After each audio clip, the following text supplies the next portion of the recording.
The Outline of History, being a plain history of life and mankind by H.G. Wells, revised and brought up to the end of the Second World War by Raymond Postgate, Maps and Plans by J. Horvin, Volume 1. Book 3, The First Civilizations, Chapter 13, The Early Empires, Section 1, Early Cultivators and Early Nomads, 2a, The Sumerians, 2b, The Empire of Sargon I, 2c, The Empire of Hammurabi, 2d, The Assyrians and their empire, 2e, The Chaldean Empire, 3, The Early History of Egypt, 4, The Early Civilization of India, 5, The Early History of China, 6, While the Civilizations were growing, 7, The Legend of Atlantis. I'm not sure if we're going to talk about any of those. Section 1. We will now resume and expand what has been said already in the preceding chapters about the coming of agriculture.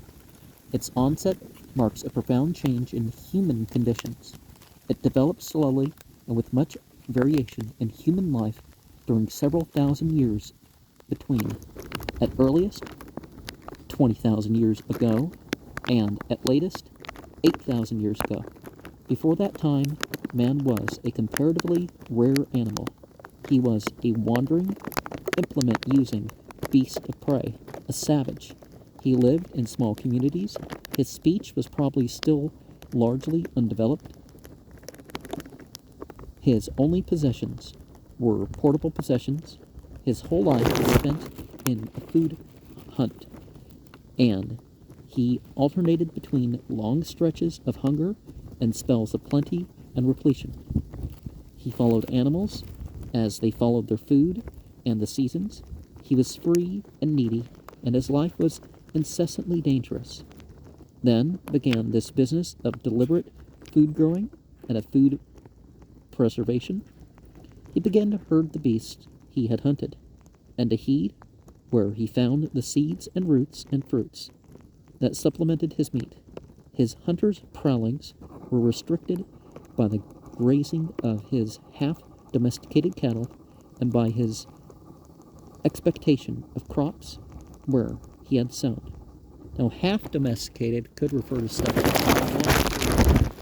then when we really notice that the animals are changing because of the human development. His implements multiplied. By 8,000 years ago, man had become, in some regions, an extremely numerous animal. No ape or other kindred animal had ever been numerous before him. He had made houses and acquired possessions. In the place of a mere food hunt, he had settled down to regular periodic work to get food. He stored food. Labor had begun for him.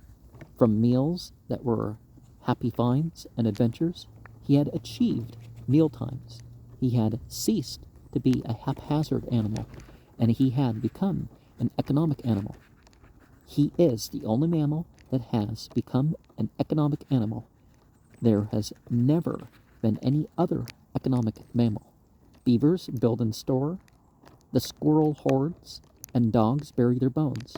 But we must go to the ants and bees before we come to other living creatures that associate in communities and work regularly to prepare and store and share out food and shelter.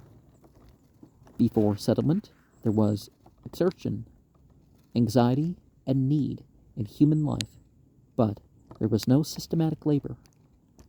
Work there was in the life of the later Paleolithic men, but it was occasional and usually interesting work. Implements had to be made from time to time, but probably they were made by those who had to use them. Skins had to be scrapped. Food had to be hunted for.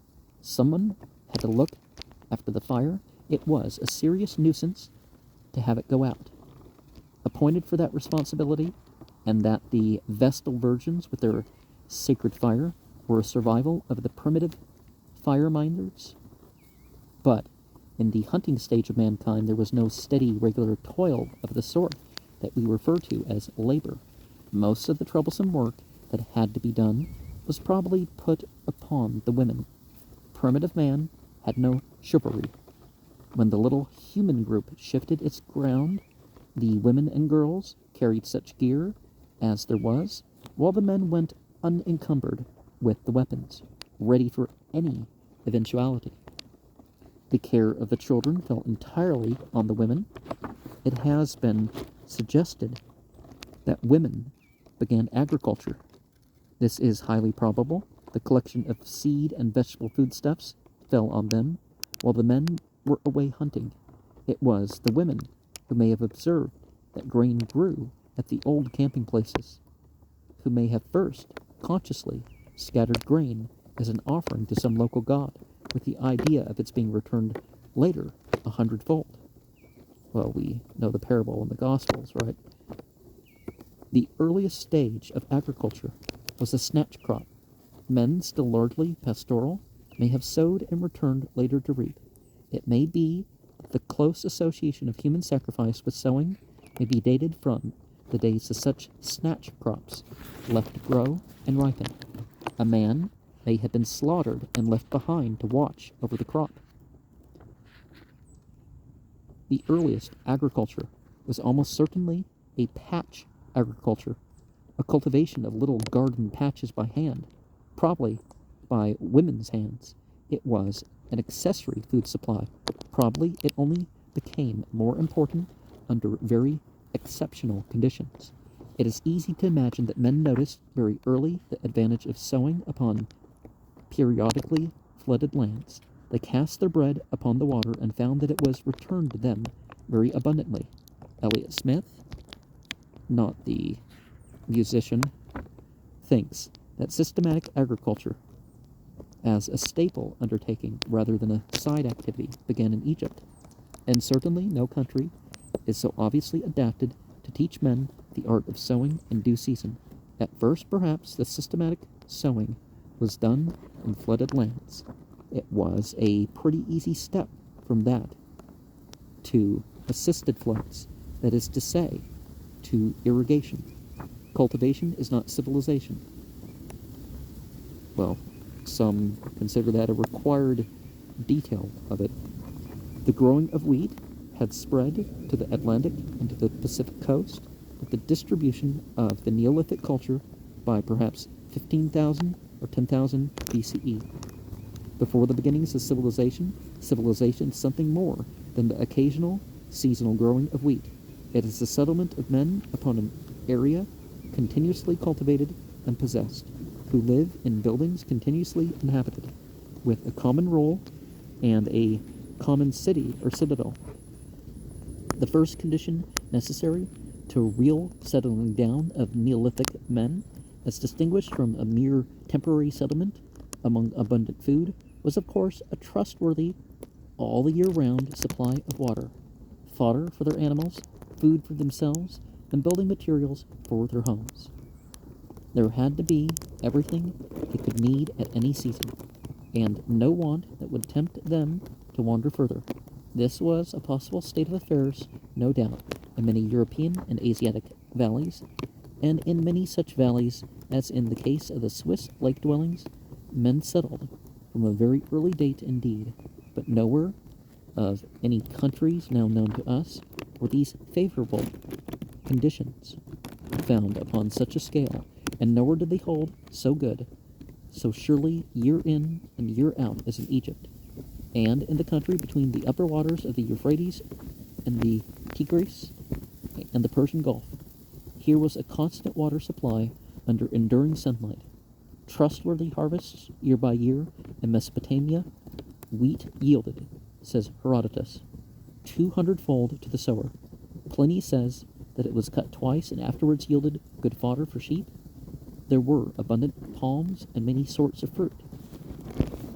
And as for building material, in Egypt there was clay and easily worked stone, and in Mesopotamia a clay that becomes a brick in the sunshine. In such countries men would cease to wander and settle down almost unawares. They would multiply and discover themselves numerous, and by their numbers safe from any casual assailant. They multiplied, producing a denser human population than the earth had ever known before. Their houses became more substantial. Wild beasts were exterminated over great areas. The security of life increased so that ordinary men went about in the towns and fields without encumbering themselves with weapons, and among themselves at least they became peaceful peoples. Men took root as man had never taken root before. And we're going to see the map of the cradle of Western civilization, 6,000 to 4,000 BCE, fertile lands, steppe, mountain, ridges, forests, sandy desert, water, and Mesopotamia and Egypt were the most favorable countries for the first permanent settling down of men. We give a map here of these countries as they were about 6,000 or 7,000 years ago. The Red Sea valleys and the valleys of the eastern Mediterranean were already flooded by that time, but the coast of Arabia and particularly the southwest corner of Arabia were far more fertile than they have since become. The Red Sea flowed by an open channel into the Mediterranean, and the Persian Gulf extends much farther northward than it does at the present time. Now, while in the great river valleys, men were taking root and multiplying in the less fertile and more seasonal lands outside these favored areas in the forest of Europe, the Arabian deserts, and the seasonal pastures of Central Asia, there was developing a thinner, more active population of peoples of the primitive, nomadic peoples, in contrast with the settled folk, the agriculturalists. These nomads lived freely and dangerously. They were in comparison lean and hungry men. Their herding was still blended with hunting. They fought constantly for their pastures against hostile families. The discoveries and the elaboration of implements and the use of metals made by the settled peoples spread to them and improved their weapons. They followed the settled folk from Neolithic phase to Bronze phase. They became more warlike with better arms and more capable of rapid movements with the improvement of their transport. One must not think of a nomadic stage as a predecessor of a settled stage in human affairs. To begin with, man was a slow drifter following food. Then one sort of man began to settle down and another sort became more distinctly nomadic. The settled sort began to rely more and more upon grain for food. The nomad began to make a greater use of milk for food.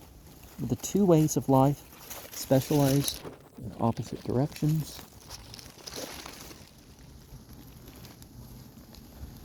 It was inevitable that nomad folk and the settled folk should clash, and that nomads should seem hard barbarians to the settled peoples, soft and effeminate and very good plunder to the nomad peoples.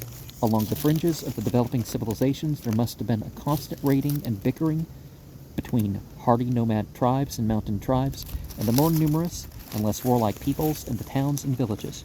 For the most part, this was a mere raiding of the borders. The settled folk had the weight of numbers on their side. The herdsmen might raid and loot, but they could not stay.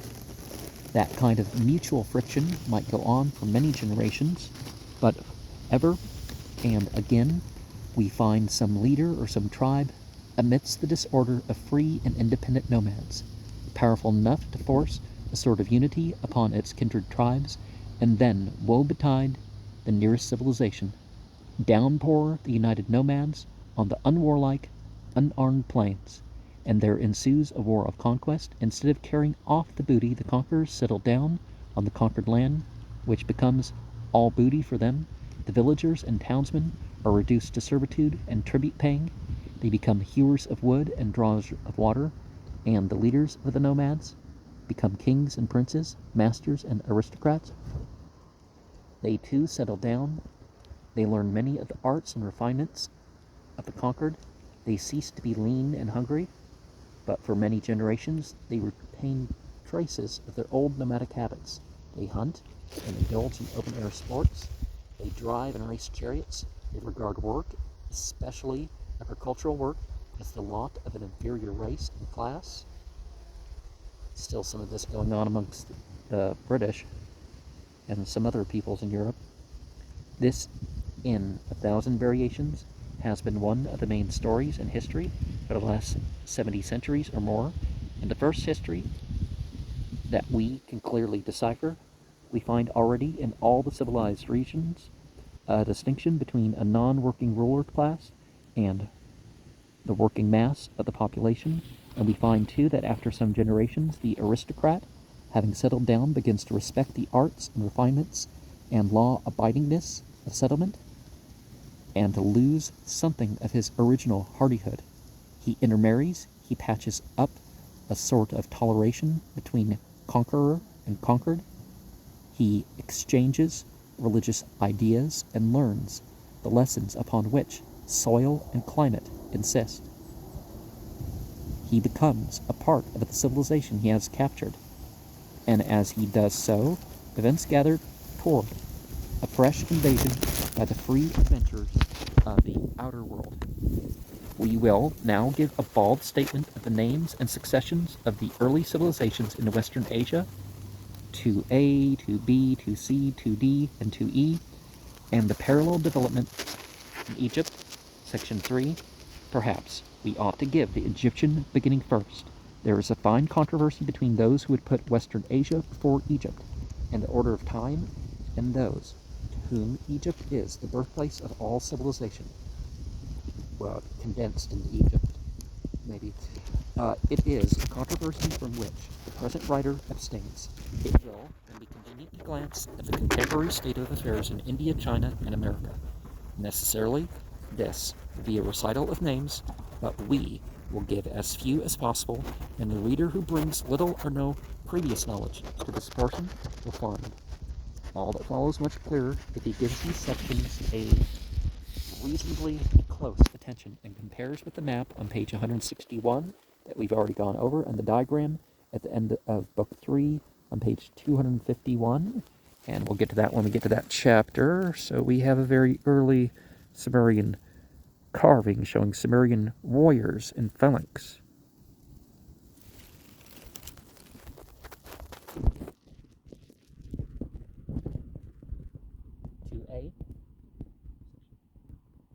The alternation of settlement, nomadic conquest, refinement, fresh conquest, refinement, which is characteristic of this phase of human history, is particularly to be noted in the region of the Euphrates and Tigris, which lay open in every direction to great areas which are not arid enough to be complete deserts, but which were not fertile enough to support civilized populations.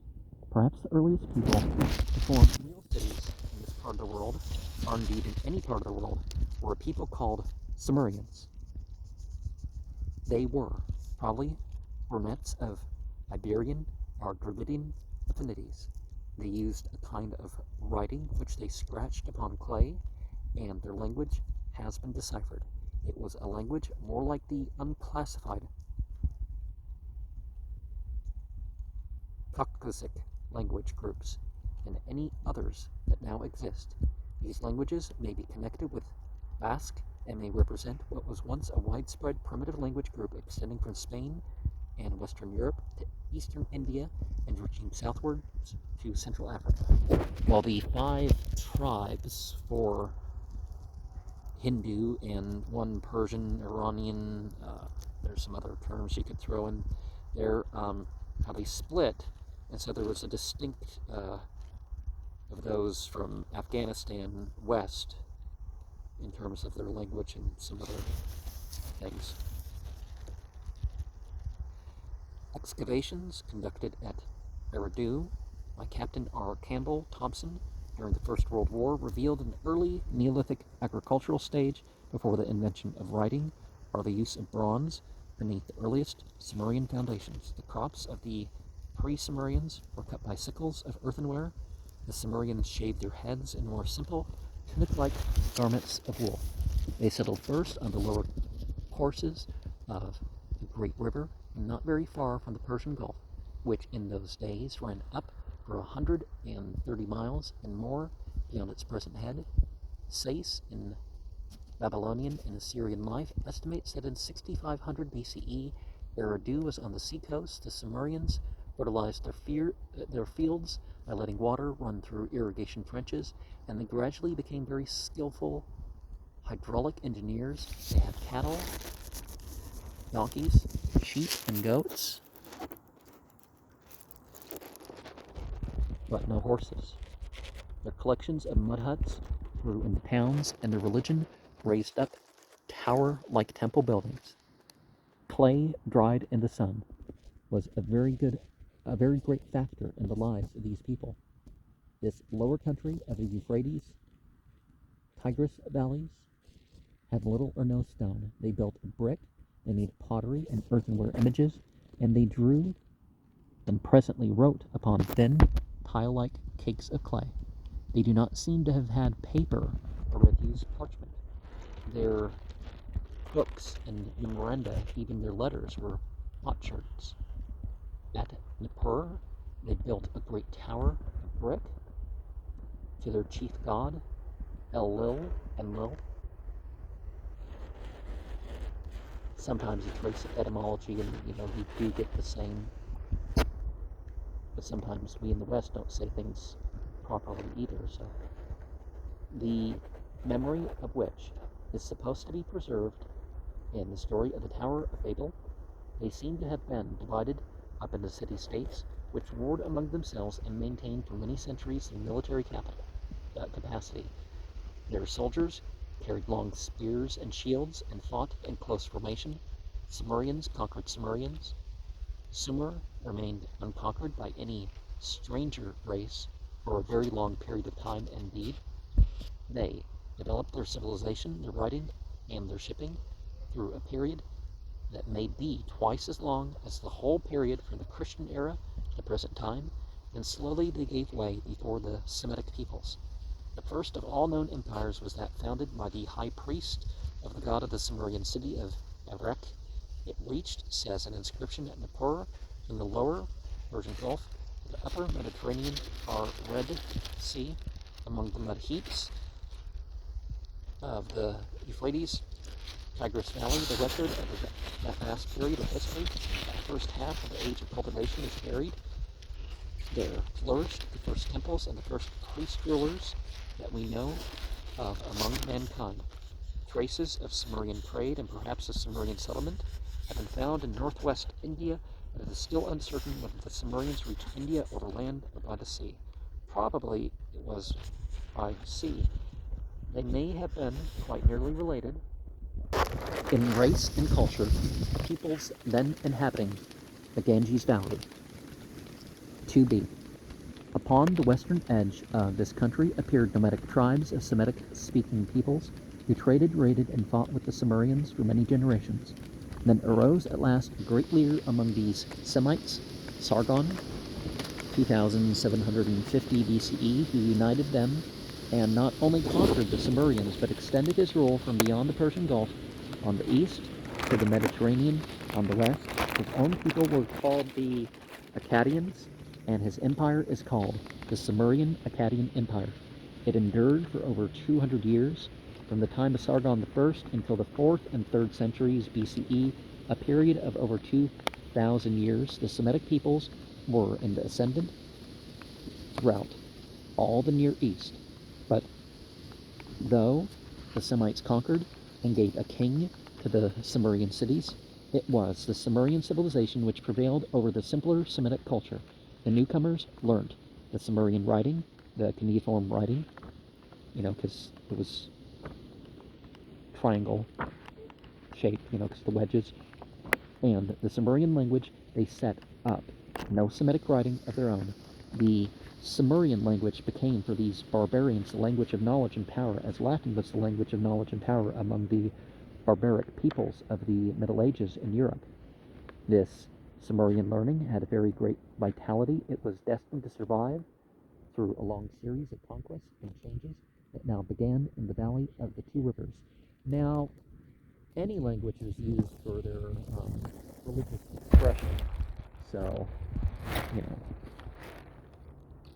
but there would have been more tradition for some stuff versus other stuff. PC. As the people of the Sumerian Akkadian Empire lost their political and military vigor, fresh inundations of a warlike people, the Elamites began from the east, while from the west came Semitic Amorites, pinching the Sumerian Akkadian Empire between them. The Elamites were of unknown language and race, neither Sumerians nor Semitic, says Sayce. Their central city was Susa. Their archaeology is still largely an unworked mine. They are believed by some, says Sir H.H. Johnson, to have been Negroid in type. There is a strong Negroid strain in the modern people of Elam. Well, there were out of African migrations, particularly about, you could say, following 7 million years and 2 million years and about 70,000 years ago were the starts of some of them. Alone. The Amorites, on the other hand, were of the same stock as Abraham and the later Hebrews. Well, it is an area of mixing, so a lot of people like to pretend that the Semites were the white people. The north and the south and the east and the west, they were all brown skinned, but it doesn't make sense, you know.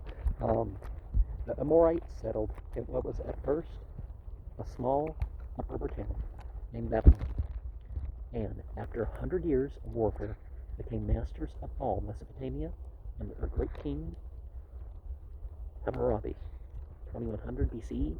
Hammurabi, I think, is the cuneiform version of his name, who founded the first Babylonian empire. Again came peace and security and a decline in aggressive prowess, and in another 100 years, fresh nomads were invading Babylonia, bringing with them the horse and the war chariot, and setting up their own king in Babylon. These were the Kassites, and I think I should share that. I think that book's old enough I can share it. So, 2D, higher up in the Tigris, above the clay lands, and with easy supplies of workable stone, a Semitic people, the Assyrians, while the Sumerians were still unconquered by the Semites, were settling about a number of cities, of which Assur and Nineveh were the chief. Their peculiar physiognomy, the long nose and thick lips, was very like that of a commoner type of Polish Jew today. They wore great beards and ringleted long hair, tall caps, and long robes. They were constantly engaged in mutual raiding with the Hittites to the west. They were conquered by Sargon I and became free again. A certain Tushrata, king of Mitanni, to the northwest, captured and held their capital, Nineveh, for a long time. They intrigued with Egypt against Babylon and were in the pay of Egypt. They developed the military art to a very high pitch and became mighty raiders and exactors of tribute, and at last, adopting the horse and the war chariot, they settled accounts for a time with the Hittites, and then under Tiglath-Pileser I conquered Babylon for themselves about 1100 BCE, but their hold on the lower, older, and more civilized land was not secure, and Nineveh, the Semitic stone city, as distinguished from Babylon, the Semitic brick city, remained their capital. For many centuries, power swayed between Nineveh and Babylon, and sometimes it was an Assyrian, and sometimes a Babylonian who claimed to be king of the world. Well, there was a lot of that going on. Even Europeans did that. Definitely in India they did that, and it's like you don't even rule all over all the Bharata territory. Actually, I mean, most of the people who claim that, they find out, they didn't rule the south, or they didn't rule some portion, right? For 4 centuries, Assyria was restrained from expansion towards Egypt by a fresh northward thrust and settlement of another group of Semitic peoples, the Arameans, whose chief city was Damascus, and whose descendants are the Syrians of today. There is, we may note, no connection whatever between the words Assyrian and Syrian. It is an accidental similarity across these Syrians. The Assyrian kings fought for power and expansion southwestward. Well, the Syrians, you could say, were descended from the Assyrians, but only because of those migrations out of Africa. In 745 BCE arose another Tiglath-Pileser III, the Tiglath-Pileser of the Bible. 2 Kings chapter 15 verse 29 and 16 verse 7 in the sequence. He not only directed the transfer of the Israelites to Media, lost tribes whose ultimate fate has exercised so many curious minds, but he conquered and ruled Babylon, so founding what historians know as the New Assyrian Empire. His son, Shalmaneser IV, mentioned in 2 Kings chapter 17 verse 3, died during the siege of Samaria and was succeeded by a usurper who, no doubt to flatter Babylonian susceptibilities, took the ancient Akkadian Sumerian name of Sargon II. He seems to have armed Assyrian forces for the first time with iron weapons. It was probably Sargon II who actually carried out the deportation of the 10 tribes that Tiglath-Pileser III had ordered. Such shiftings about a population became a very distinctive part of the political methods of the Assyrian New Empire. Whole nations who were difficult to control in their native country would be shifted en masse to unaccustomed regions and amidst strange neighbors, where their only hope of survival would lie in obedience to the supreme power. Sargon's son, Sennacherib, led the Assyrian hosts to the borders of Egypt. There, Sennacherib's army was smitten by a pestilence, a disaster described in the 19th chapter of the second book of Kings. And it came to pass that night that the angel of the Lord went out and smote in the camp of the Assyrians 185,000, and when they arose early in the morning, behold, they were all dead corpses. So Sennacherib, king of Assyria, departed, and went and returned, and dwelt at Nineveh, to be murdered by his sons. Sennacherib's grandson, Assurbanipal, called by the Greeks Sardanapalus, did succeed in conquering and for a time holding Lower Egypt. So we have a representation of an Assyrian warrior from a bas-relief from the palace of Sargon II. And let us remember, when we see in the Bible the word Lord, it's often a mistranslation of God as a verb and noun. Our spiritual master, for if it's a New Testament thing, are, similar words that don't equate it with the Old Testament mistranslations of Lord. But I mean, it's probably put there to cause the association in people's minds. 2e, section. The Assyrian Empire lasted only 150 years after Sargon II. Fresh nomadic Semites coming from the southeast, the Chaldeans, assisted by 2 Aryan-speaking peoples from the north. The Medes and the Persians combined against it and took Nineveh in 606 BCE. This is the first appearance of the Aryan-speaking peoples in this history. They drift down out of the northern and northwestern plains and forests, a hardy, warlike group of tribes. Some pass southeastward into India, taking with them a dialect of Aryan that developed into Sanskrit. Samskrita means heard and refined. Others turn back upon the old civilizations. Here too, the nomadic conquerors of the agricultural lands have been Elamites and Semites. Now it is the Aryans who for half a dozen centuries take on the conquering role. The Elamites fade out of history, while the kingdoms of Elam and Ebla, their myths were reworked into some Bible material.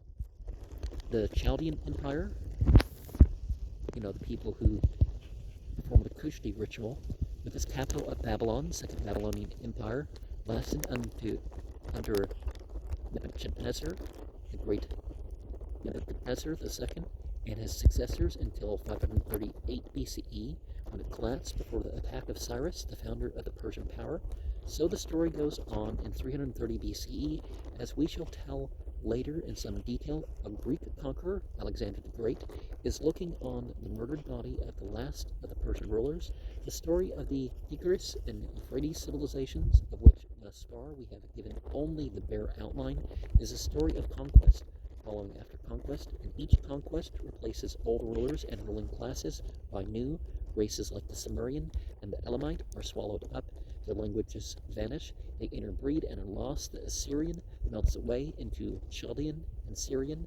The Hittites lose distinction. The Semites, who swallowed up the Sumerians, gave place to rulers of these new Aryan tribes from the north. Medes and Persians appear in the place of the Elamites, and the Aryan Persian language dominates the empire until the Aryan Greek ousts it from official life. Meanwhile, the plow does its work year by year.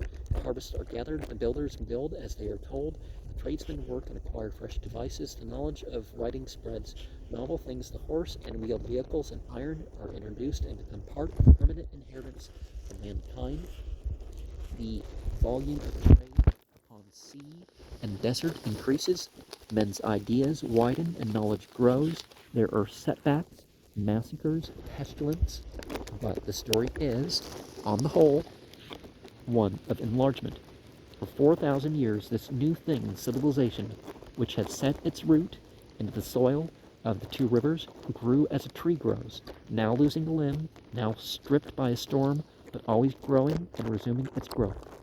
It changed its dominant race, it changed its language, but it remained essentially the same development. After 4,000 years, the warriors and conquerors were still going to and fro over this growing thing they did not understand, but men had by that time, 330 BCE, got iron, horses, writing, and computation, money, a far greater variety of foods and textiles, a far wider knowledge of their world than the old Sumerians.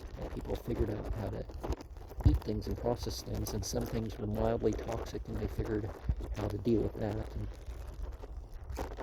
the time that elapsed between the empire of Sargon I and the conquest of Babylon by Alexander the Great was as long, be it noted, at the least estimate, as the time from Alexander the Great to the present day, and before the time of Sargon I, men had been settled in the Sumerian land, living in towns, worshipping in temples, following an orderly agricultural life, and an organized community for at least as long again. Eridu, Lagash, Ur, Isin, Larsa have already an immemorial past, when first they appear in history. One of the most difficult things for both the writer and student of history is to sustain the sense of these time intervals and prevent these ages becoming shortened by perspective in his imagination. Half the duration of human civilization and the keys to all its chief institutions are to be found before Sargon I. Moreover, the reader cannot too often compare the scale of dates in these latter, fuller pages of man's history with the succession of countless generations to which the time diagrams already given bear witness. The time diagram given at the end of Book 3 in page 251 indicates the broad intervals in the succession of the first empires in Asia, section 3. Parallel with the ancient beginnings of civilization in Sumeria, a similar process was going on in Egypt. It is still a matter of dispute which was the more ancient of these two beginnings, or how far they had a common origin or derived one from the other. The story of the Nile Valley, from the dawn of its traceable history until the time of Alexander the Great, is not very dissimilar from that of Babylonia. But while Babylonia lay open on every side to invasion, Egypt was protected by desert to the west and by desert and sea to the east, while at the south she had only Negro peoples. Consequently, her history is less broken by the invasions of strange races than is the history of Assyria and Babylon, and until towards the 8th century BCE, when she fell under an Ethiopian dynasty.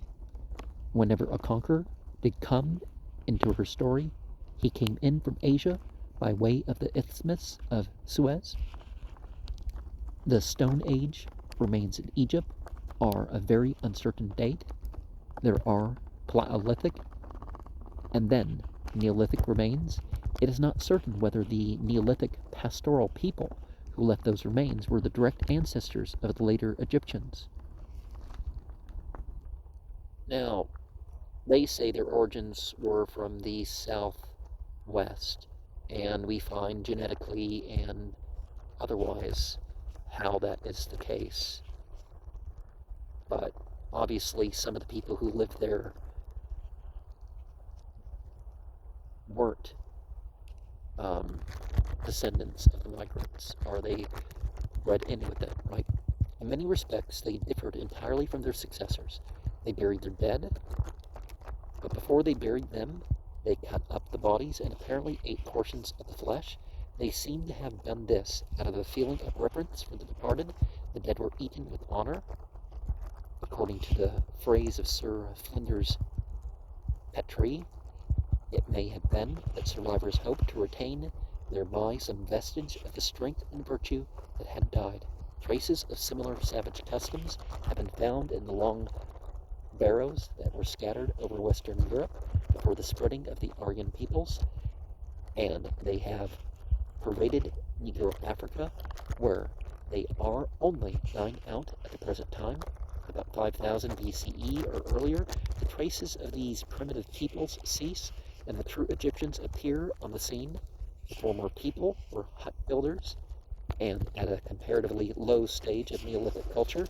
The latter were already a civilized Neolithic people. They used brick and wood buildings instead of their predecessors' hovels, and they were working stone. Very soon they passed into the Bronze Age. They possessed a simple of picture writing, almost as developed as the contemporary writing of the Sumerians, but quite different in character. Possibly there was an eruption from southern Arabia by way of a den of a fresh people who came into Upper Egypt and descended slowly towards the delta of the Nile. Dr. Wallace Budge, most preface it with the EA Barb, writes of them as conquerors from the east, but their gods and their ways, like their picture writing, were very different indeed from the Sumerian. One of the earliest known figures of a deity is that of a hippopotamus goddess, and so very distinctly African. Well, zoomorphic forms were definitely, and honestly, if they used to put Africa as, okay, Turkey's here and Africa's there, and if you look on the other side, there's Asia, or still Europe, depending on your definition. The Middle East isn't Africa. It's just like, no, the Middle East is Africa. The clay of the Nile is not so fine and plastic as the Sumerian clay, and the Egyptians made no use of it for writing, but they early resorted to strips of the papyrus reed fastened together, from whose name is derived our word paper. Assyrian writing was done with a style or stamp fashioned to make a wedge-shaped impression, Egyptian with a brush. To that we owe the far greater expressiveness of the latter. The broad outline of the history of Egypt is simpler than the history of Mesopotamia. It has long been the custom to divide the rulers of Egypt into a succession of dynasties, and in speaking of the periods of Egyptian history, it is usual to speak of the 1st, 4th, 14th, and so on dynasty. The Egyptians were ultimately conquered by the Persians after their establishment in Babylon, and when finally Egypt fell to Alexander the Great in 332 BCE, it was dynasty 31 that came to an end. In that long history of over 4,000 years, a much longer period than that between the career of Alexander the Great and the present day, certain broad phases of development may be noted here. There was a phase known as the Old Kingdom, which began with the consolidation of the northern and southern kingdoms by Menes and culminated in the 4th dynasty. This dynasty marks a period of wealth and splendor, and its monarchs were obsessed by such a passion for making monuments for themselves as no men have ever before or since had a chance to display and gratify. It was Cheops, 3733 BCE, according to Wallis Budge, and Khephren and Mykerinus of this 4th dynasty who raised the vast piles of the Great and the 2nd and the 3rd pyramids at Giza. The Great Pyramid is 450 feet high and its sides are 700 feet long. It is calculated, says Wallis Budge, to weigh 4,883,000 tons. All this stone was lugged into place chiefly by human muscle. These unmeaning sepulchral piles of an almost incredible vastness, erected in an age when engineering science had scarcely begun, exhausted the resource of Egypt through 3 long reigns and left her wasted as if by war. The story of Egypt from the 4th to the 15th dynasty is a story of conflicts between alternative capitals and competing religions, of separations into several kingdoms and reunions. It is, so to speak, an internal history. This is often called the feudal period. Here we can name only one of that long series of pharaohs, Pepi II, who reigned 90 years, the longest reign in history, and left a great abundance of inscriptions and buildings. At last, there happened to Egypt what happened so frequently to the civilizations of Mesopotamia. Egypt was conquered by nomadic Semites, who founded a shepherd dynasty, the Hyksos, which was their 16th dynasty, according to some of the lists, which was finally expelled by native Egyptians. This invasion probably happened while that first Babylonian Empire, which Hammurabi founded, was flourishing. But the exact correspondences of dates between early Egypt and Babylonia are still very doubtful. Only after a long period of servitude did a popular uprising expel these foreigners again. Hatred of foreigners had unified the spirit of Egypt. And so we have this display of racial types from Egyptian tomb paintings after Champollion. Oh, so was he the one who drew it? After this war of liberation, circa 1600 BCE, there followed a period of great prosperity in Egypt, the new empire. Egypt became a great and united military state and pushed her expeditions at last as far as the Euphrates, and so the age-long struggle between the Egyptian and Babylonian Assyrian power began. Hitherto, these two great systems had seemed too remote for war. But now, man's powers of communication had reached a point when armies could march from one great river system to the other. For a time, Egypt was the ascendant power in this conflict. Thutmose III and Amenophis III from the 18th dynasty ruled from Ethiopia to the Euphrates in the 15th century BCE. For various reasons, these two kings stand out with unusual distinctness in the Egyptian record. They were great builders and left many monuments and inscriptions. Amenophis III founded Luxor and added greatly to Karnak. At Tel El Amarna, a mass of letters has been found.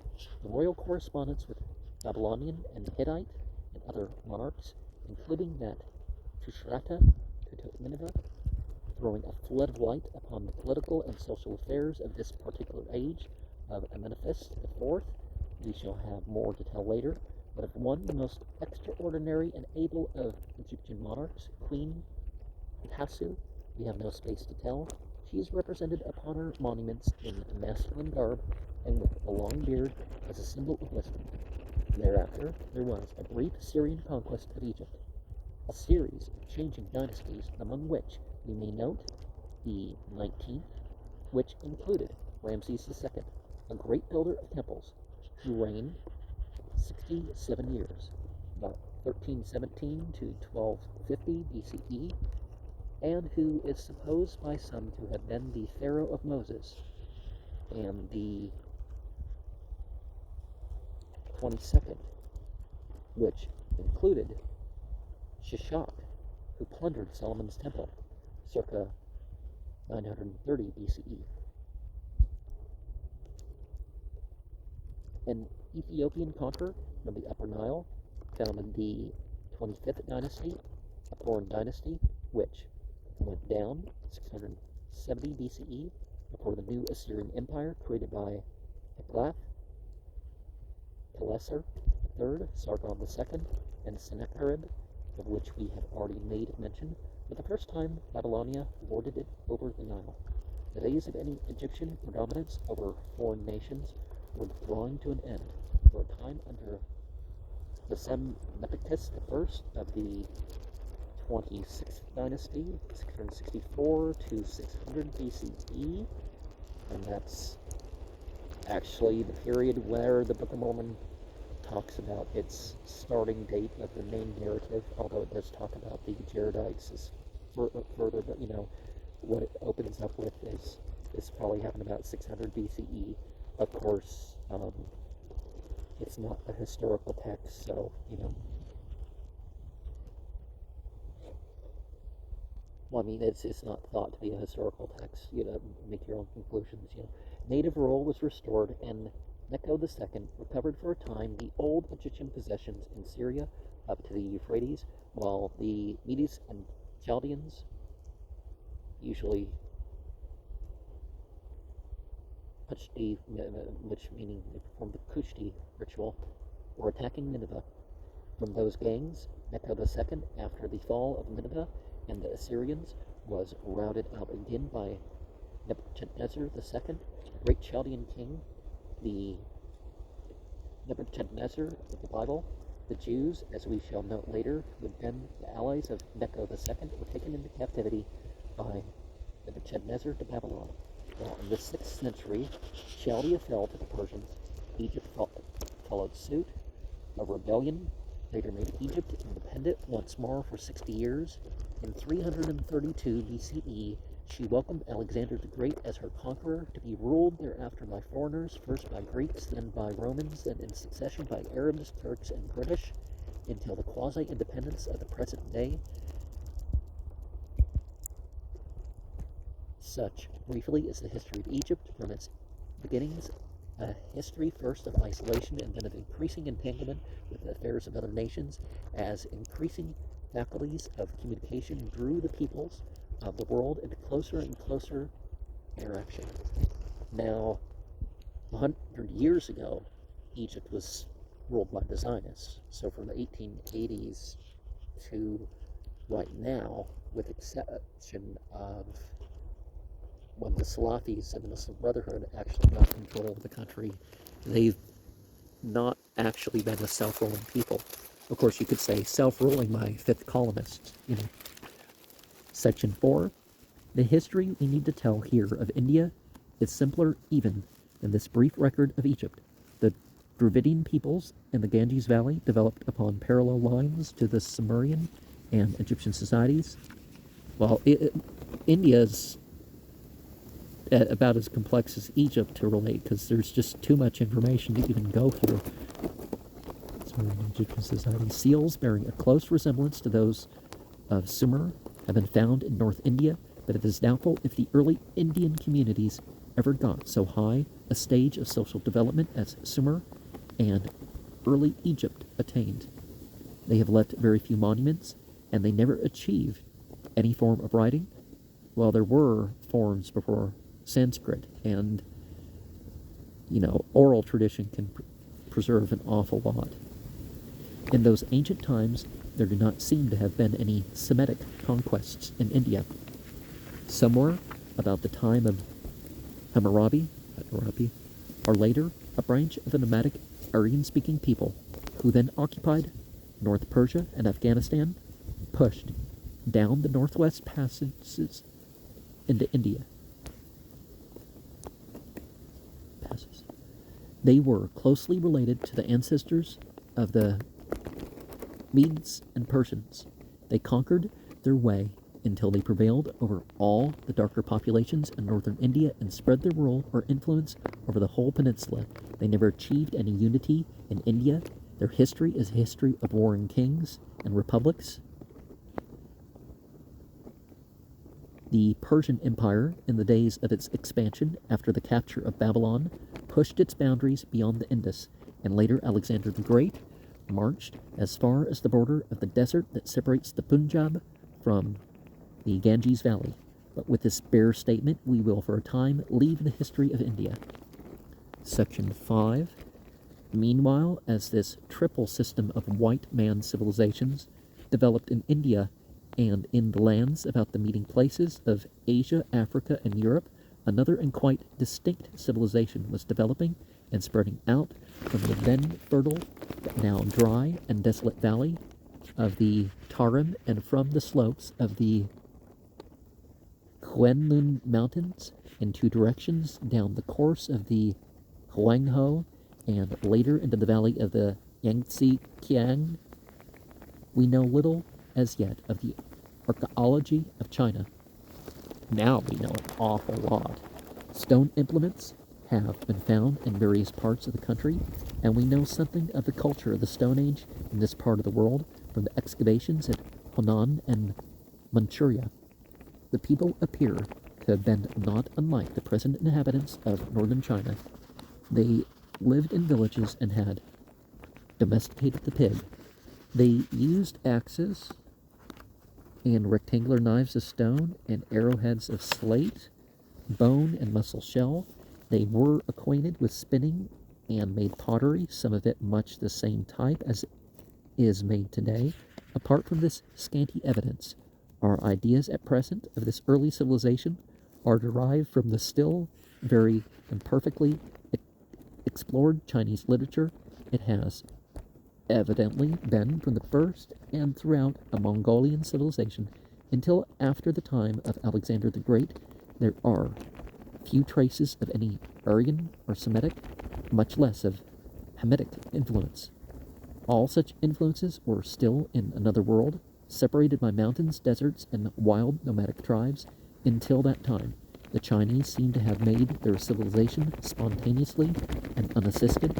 Some recent writers suppose, indeed, a connection with ancient Sumer and the occurrence of a peculiar type of painted pottery in the excavations in Hunan, similar to pottery found on a few early sites in Central and Western Asia and in Eastern Europe, suggests the possibility of a remote cultural contact. Of course, both China and Sumer arose on the basis of the almost worldwide early Neolithic culture, but the Tarim Valley and the lower Euphrates are separated by such vast obstacles of mountain and desert as to forbid the idea of any migration or interchange of peoples who had once settled down.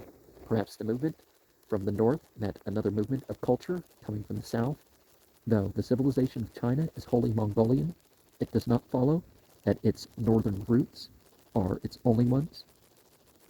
If it grew first in the Tarim Valley, then unlike all other civilizations, including the Mexican and Peruvian, it did not grow out of the Paleolithic culture.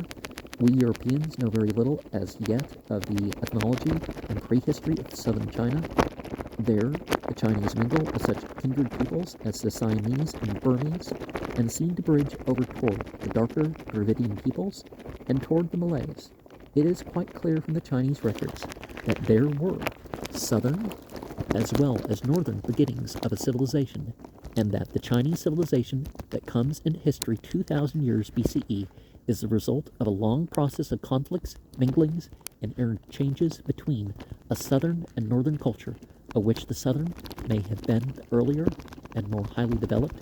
The southern Chinese perhaps played the role toward the northern Chinese that the Hamites or Sumerians played to the Aryan and Semitic peoples in the West, or that settled Dravidians played towards the Aryans in India. They may have been the first agriculturalists and the first temple builders, but so little is known as yet of this attractive chapter in prehistory that we cannot dwell upon it further here. The chief foreigners mentioned in the early annals of China were a Ural Altaic people on the north east frontier, the Huns, against whom certain of the earlier emperors made war. Chinese history is still very little known to European students, and our accounts of the early records are particularly unsatisfactory. About 2700 to 2400 BCE reigned 5 emperors who seem to have been almost incredibly exemplary beings. Well, ancient Egypt deified their early leadership, so they typically don't talk about those rulers of Egypt. But you could take their word for it that maybe these were successive cultures. There, or something else. There followed upon these first 5 emperors a series of dynasties, of which the accounts became more and more exact and convincing as they become more recent. China has to tell a long history of border warfare and of graver struggles between the settled and nomad peoples. To begin with, China, like Sumer and like Egypt, was a land of city-states. The government was at first a government of numerous kings. They became loosely feudal under an emperor, as the Egyptians did. And then later, as with the Egyptians, came a centralizing empire, Shang, 1750 to 1125 BCE, and Chao, 1125 to 250 BCE, are named as being the 2 great dynasties of the feudal period. Bronze vessels of these earlier dynasties, beautiful, splendid, and with a distinctive style of their own, still exist.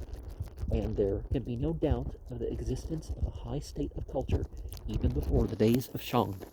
It is perhaps a sense of symmetry that made latter historians of Egypt and China talk of the earlier phases of their national history as being under dynasties comparable to the dynasties of the later empires, and of such early emperors as Menes in Egypt are the first 5 emperors in China. The early dynasties exercised far less centralized powers than the latter ones. Such unity as China possessed under the Shang dynasty was a religious rather than an effective political union. The Son of Heaven offered sacrifices for all the Chinese. There was a common script, a common civilization, a common enemy in the Huns of the northwestern borders. The last of the Shang dynasty was a cruel and foolish monarch who burnt himself alive 1125 BCE in his palace after a decisive defeat by Wu Wang. The founder of the Chao dynasty, Wu Wang, seems to have been helped by the southwestern tribes as well as by a popular revolt. For a time, China remained loosely united under the Chao emperors, as loosely united as was Christendom under the popes in the Middle Ages. The Chao emperors had become the traditional high priest of the land in the place of the Shang dynasty and claimed a sort of overlordship in Chinese affairs, but gradually the loose ties of usage and sentiment that held the empire together lost their hold upon men's minds. Hunnish peoples to the north and west took on the Chinese civilization without acquiring a sense of its unity. Feudal princes began to regard themselves as independent. In China and the League of Nations, Mr. Liang Qichao, one of the Chinese representatives at the Paris Conference of 1919 of the Common Era, states that between the 8th and 4th centuries BCE, there were in the Huanghe and the Yangtze valleys no less than 5 or 6,000 small states, with about a dozen states dominating over them. The land was subjected to perpetual warfare, Age of Confucian. In the 6th century BCE, the great powers in conflict were Tse and Tsen, which were northern Huanghe states, and Chu, which was a vigorous power in the Yangtze Valley.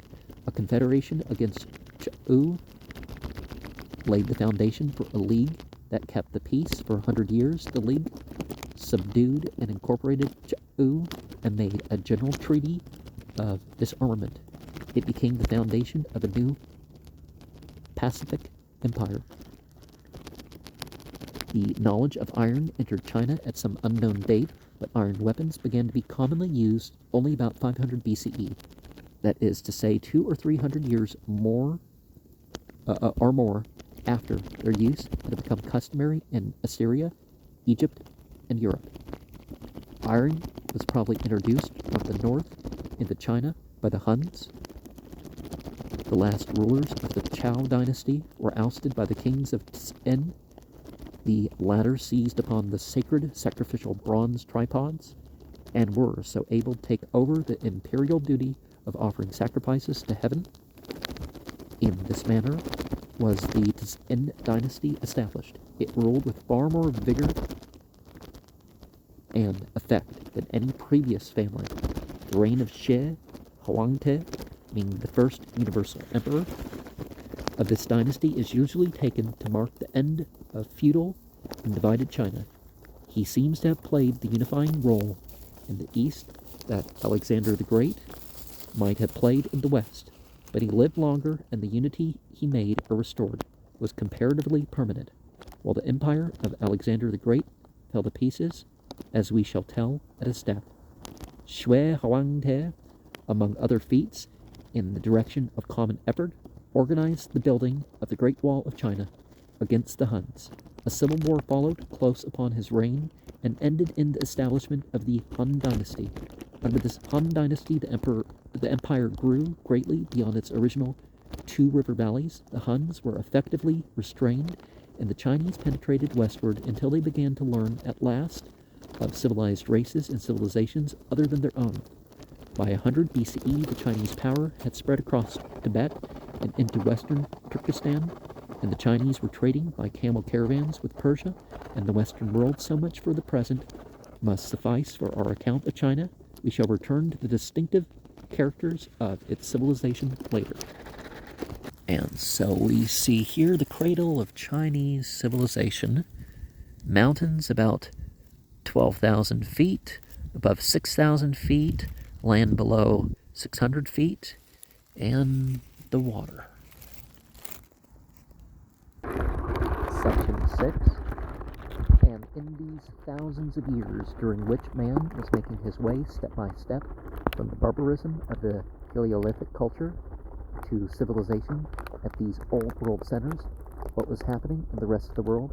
The north of these centers, from the Rhine to the Pacific, the Nordic and Mongolian peoples, as we have told, were also learning the use of metals, but while the civilizations were settling down, these men of the Great Plains were becoming migratory and developing from a slow, wandering life towards a complete seasonal nomadism. To the south of the civilized zone and central of southern Africa, the Negro was making a slower progress, and that, it would seem, under the stimulus of invasion by wider tribes from the Mediterranean regions. Well, for a long time they were more advanced, and honestly, if you get by on the food and stuff you have, what sense does it make? You know, bringing with them, in succession, cultivation, and the use of metals, these tribes came to the black by two routes across the Sahara to the west, as Berbers and Tuaregs and the like, to mix with the Negro and create such quasi-white races as the Fulas, and also by way of the Nile, where the Uganda folk of Uganda, for example, may possibly include some element of a remote white origin. Well, the top of Africa, while the north of Africa tends to be a little lighter than the rest of Africa, but they're still black, you know. The African forests were denser then. Now, some of the people that were from the forest weren't as dark as the rest of Africa, and spread eastward and northward from the upper Nile. The islands of the East Indies 3,000 years ago were probably still only inhabited here and there by stranded patches of Paleolithic Australoids who had wandered thither in those immemorial ages when there was a nearly complete land bridge by way of the East Indies to Australia. Islands of Oceania were uninhabited. The spreading of the Paleolithic peoples by sea-going canoes into the islands of the Pacific came much later in the history of man. At earliest 1,000 years BCE, Still later did they reach Madagascar. The beauty of New Zealand also was as yet wasted so far as mankind was concerned. Its highest living creatures were a great ostrich-like bird, the moa, now extinct, and the little kiwi, which has feathers like coarse hair, and the merest rudiments of wings. In North America, a group of Mongoloid tribes were now cut off altogether from the old world. They were spreading slowly southward, hunting the innumerable bison of the plains. They still had to learn for themselves the secrets of a separate agriculture based on maize, and in South America to tame the llama to their service, and to build up in Mexico and Yucatan and Peru 3 separate civilizations of a very curious and distinctive type. Now, that goes back a lot further than people generally know, and it's been known since at least the 50s that 36,000 years and earlier in some of those places ago. When men reached the southern extremity of America, the Megatherium, the giant sloth, and the Glyptodon, the giant armadillo, were still living. These American primitive civilizations may ultimately prove a very great hope, a very great help to our understanding of human development, because they seem to have preserved, right up to the time of their extinction by the European discoverers at the end of the 15th century of the Common Era, ideas and methods that passed out of old world experience 5,000 or 6,000 years BCE. They never got to the use of iron. Well, some of them did. Their metallurgy was of the simplest kind, and their chief metals, copper and gold, they found native. Their stonework, pottery, and weaving, however, were at a very high level, and they were extremely skillful dyers. Like the long superseded primitive civilizations of the Old World, these communities displayed a close association of human sacrifice with the processes of seed time and harvest. But while in the Old World, these primary social ideas were mitigated and overlaid by many others, in America, they were developed with extraordinary degree of intensity. The serpent was the predominant symbol and religious decoration. These American civilizations seem to have been essentially priest-ridden countries. Their war chiefs and peace leaders were under a rigorous rule of law and interpreted only. The Bible talks about judges, but that kind of more fits into warlords. Their priests carried astronomical science to a high level of accuracy. They knew their year far better than did the Babylonians. The Yucatan civilization developed a kind of writing, the Maya writing, of the most elaborate character so far as we have been able to decipher it. Now I think it's totally deciphered. It was used for keeping the exact and complicated calendars upon which the priests expanded their intellectual energy. The art of the Maya civilization was particularly well developed. Some of the simpler sculpture of Peru is suggestive of Sumerian work.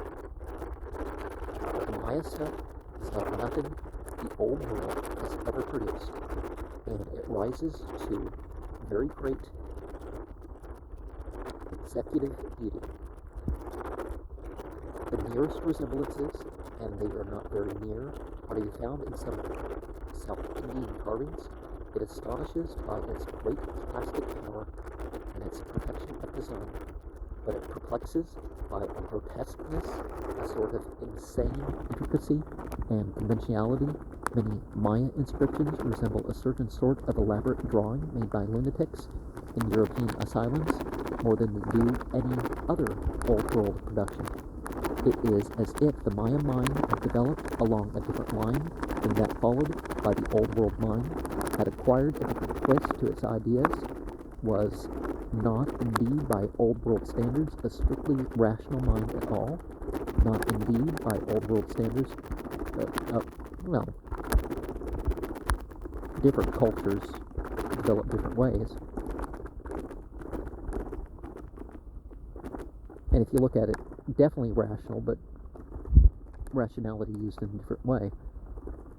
This linking of these aberrant American civilizations to the idea of a general mental aberration finds support in their obsession by the thought of shedding human blood.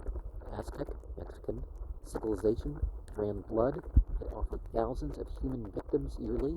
The cutting open of living victims to carry out of the still beating heart was an act that dominated the minds and lives of these strange priesthoods. The public life, the seasonal festivities, all turned on this fantastically horrible fixed idea. The Mayan writing was not only carven on stone, but painted and written upon skins. These manuscripts are painted brightly and have an odd resemblance to the cheap colored papers which are sold to children in America and Europe today. There is the same repetition of figures with variations as if a story was being told. In Peru, the beginnings of writing was preceded by a curious and complicated method of keeping records by means of knots tied upon strings and various colors and shapes. It is said that even laws and orders could be conveyed by this code. These string bundles were called quipas, but though quipas are still to be found in collections, the art of reading them is altogether lost.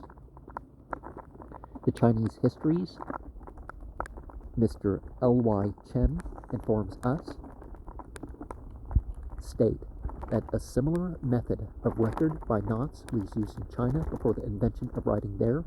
The Peruvians also got to making maps and the use of counting frames. When the Spaniards came to America, the Mexicans knew nothing of the Peruvians, nor the Peruvians of the Mexicans. Whatever links had ever existed were lost and forgotten. The Mexicans had never heard of the potato, which was a principal article of the Peruvian diet. In 5000 BCE, the Sumerians and Egyptians probably knew as little of one another. America had, in fact, lagged 6,000 years behind the Old World. Well, they were probably separated like 9. Section 7. Here perhaps is the place to notice the unsubstantial legend of the lost Atlantis. Quite a large number of people are persuaded that there is evidence of a great civilized state that existed 3,000 years ago or so in the Atlantic beyond the Straits of Gibraltar. It was a large country, a continent. There was the Garden of the Hesperides. Their belief is sustained by numerous allusions in Greek and later literature to such a vanished land. The story is of the quality that makes things acceptable to cinematograph producers and audiences. Cinematographers, how most people say it. It has no support at all in geographical, geological, or archaeological fact. At a remote period in geological time, there is good reason for supposing that there was land where now the Atlantic waters roll. But there is no evidence for and much against any westward extension of Europe or Asia since the Miocene period. But civilization is a matter of, at most, the last 20,000 years, and probably only of the last 10. And man has been man only since the Pleistocene. The human remains we find in Spain and North Africa give no indication of any higher state of culture in the West, and in the earlier Greek culture, in Homer and Hesiod, there is a total ignorance of the existence of even Spain, much less of the Atlantic Ocean. Mr. Reginald Fessenden has made a very careful study of these Atlantis stories, and he has come to the conclusion they refer not to a lost land in the Atlantic, but what is an altogether more probable thing, a once much more important civilization in the region of the Caucasus. Well, if you look at some of the details and what it's associated with, a trans-African culture over in the west, the Eye of the Sahara meets some of the definitions of the story. And you find genetic and other links. We do not know that waters have spread and receded over the south of Russia and over Central Asia within the human period.